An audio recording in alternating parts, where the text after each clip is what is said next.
여러분, 홍길동 하면 어떤 이미지가 떠오르시나요? 아버지를 아버지라 부르지 못하고 형을 형이라 부르지 못하는 서러움. 번쩍번쩍 도수를 부리며 탐과 놀이의 재물을 털어 가난한 백성들에게 나눠주는 의적 활빈당. 그리고 마지막에는 이상 국가인 율도국을 세우고 떠나는 멋진 영웅. 우리는 어릴 때부터 홍길동을 착한 사람, 정의의 사도라고 배웠습니다. 그런데 말이죠. 만약 이 모든 게 완벽한 이미지 세탁이었다면 어떠시겠습니까? 홍길동을 잡아서 기쁨을 누리려는 자가 꽤 많다. 연산군 일기 실제 역사 속 홍길동은 백성들의 영웅이 아니었습니다. 오히려 백성들조차 벌벌 떨게 만들었던 조선 최악의 흉악범, 요즘 말로 치면 기업형 조폭 보스였습니다. 오늘 영상에서는 우리가 철석같이 믿고 있었던 의적 홍길동의 충격적인 실체를 낱낱이 파헤쳐 보겠습니다. 허균이 소설을 쓰기 100년 전 조선을 공포로 몰아넣었던 진짜 홍길동의 이야기 지금 시작합니다. 먼저 소설과 실제 역사의 공통점부터 짚고 넘어가죠. 놀랍게도 출신 성분은 거의 똑같습니다. 실존 인물 홍길동은 명문가 자제였습니다. 그의 아버지는 경성절도사를 지낸 고위 관료 홍상직이었습니다. 그리고 소설처럼 어머니가 첩이었기에 홍길동은 서자였습니다.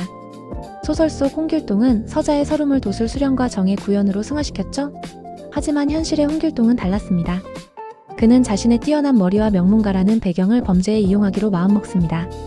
그냥 산적처럼 산속에 숨어서 지나가는 행인이나 터는 좀도둑 수준이 아니었습니다. 그는 충청도를 본거지로 삼아 거대한 범죄 조직을 결성합니다. 이때가 바로 조선 최악의 폭군이라 불리는 연산군 시대였죠. 사회가 혼란스러운 틈을 타 홍길동은 그야말로 물 만난 고기처럼 활동을 시작하죠. 실존 인물 홍길동의 범죄 수법은 정말 기가 찹니다. 보통 도둑들은 밤에 몰래담을 넘잖아요. 홍길동은 대낮에, 그것도 관청 정문으로 당당하게 들어갔습니다. 그냥 들어간 게 아닙니다. 그는 당상관, 지금으로 치면 차관급 이상의 고위 공무원들이나 입는 화려한 관복을 차려입고 허리에는 옥대까지 차고 다녔습니다. 그리고는 사물놀이패처럼 무리들을 이끌고 관아에 들이닥쳐서 이렇게 말합니다. 나 한양에서 내려온 고위관리인데 대접 좀 해야 하지 않겠나? 지방 수령들은 이 위세에 눌려 깎듯이 대접을 했습니다. 홍길동은 그렇게 관아에서 대접을 받고 나오면서 창고에 있는 곡식과 무기들을 털어갔습니다. 만약 의심하거나 저항한다? 그 자리에서 무자비한 폭력을 휘둘렀습니다. 여기서 중요한 포인트가 있습니다. 소설에서는 훔친 물건을 가난한 백성에게 나눠줬다고 하죠? 활빈이니까요. 하지만 실록 어디에도 홍길동이 백성을 도왔다는 기록은 없습니다. 오히려 민가까지 약탈했다는 기록이 존재합니다. 그는 그저 자신의 세력을 불리고 부를 축적하기 위해 닥치는 대로 뺏는 약탈자였을 뿐입니다. 도대체 나라에서는 뭘 하고 있었을까요? 저렇게 대놓고 설치고 다니는데 왜 오랫동안 잡히지 않았을까요? 여기에 홍길동 사건의 진짜 핵심 정경유착의 고리가 등장합니다. 홍길동이 활개 칠 수 있었던 건 그를 뒤에서 봐주는 든든한 뒷배들이 있었기 때문입니다. 그중 대표적인 인물이 엄기손이라는 당상관이었습니다. 엄기손은 홍길동에게 은신처를 제공하고 관군의 움직임 같은 정보를 미리 알려줬습니다. 그 대가로 홍길동은 약탈한 작물들을 엄기손에게 상납했죠. 심지어 홍길동이 훔친 물건을 엄기손이 대신 팔아주기도 했습니다. 이게 끝이 아닙니다. 지방 권력자들, 이른바 유양소의 양반들도 홍길동과 한통속이었습니다. 홍길동이 잡히면 자신들의 비리까지 다 터질까봐 관군이 오면 홍길동을 숨겨주거나 수사를 방해했습니다. 그러니 백성들이 신고를 할 수 있었겠습니까?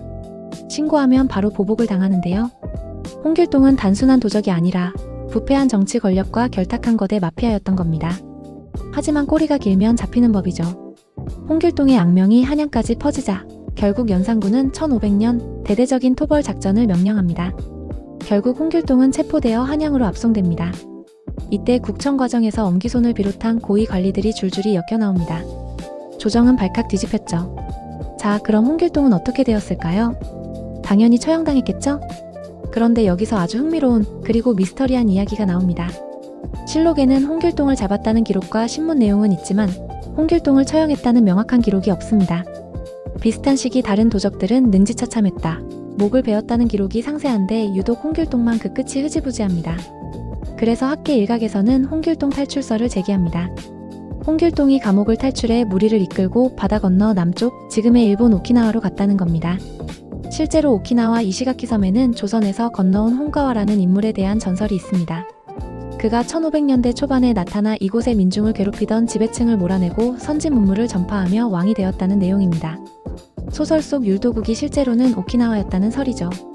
홍길동의 형인 홍일동이 당시에 류큐를 다녀온 적이 있다는 기록도 이 가설에 힘을 실어줍니다. 과연 그는 형장의 이슬로 사라졌을까요? 아니면 정말 바다를 건너 새로운 왕국을 건설했을까요? 범죄자였던 실존 인물 홍길동. 그런데 100년 뒤 허균은 왜 하필 이 흉악범의 이름을 가져와 의로운 영웅으로 만들었을까요? 아마도 허균은 홍길동이 보여준 시스템에 대한 도전에 주목했을지도 모릅니다. 서자라는 신분의 한계, 부패한 관리들을 마음대로 농락했던 그 대담함. 비록 방법은 잘못되었지만 꽉 막힌 조선 사회에 균열을 냈던 그 파괴력만큼은 인정했던 게 아닐까요? 우리가 알던 의적은 없었습니다. 하지만 그 이름 뒤에 숨겨진 부패한 권력과 그 틈바구니에서 탄생한 괴물의 이야기는 소설보다 더 소설 같은 현실을 보여줍니다. 오늘의 역사 이야기 흥미로우셨나요? 다음 시간에도 더 놀라운 역사의 이면을 가지고 돌아오겠습니다. 구독과 좋아요, 알림 설정 부탁드립니다.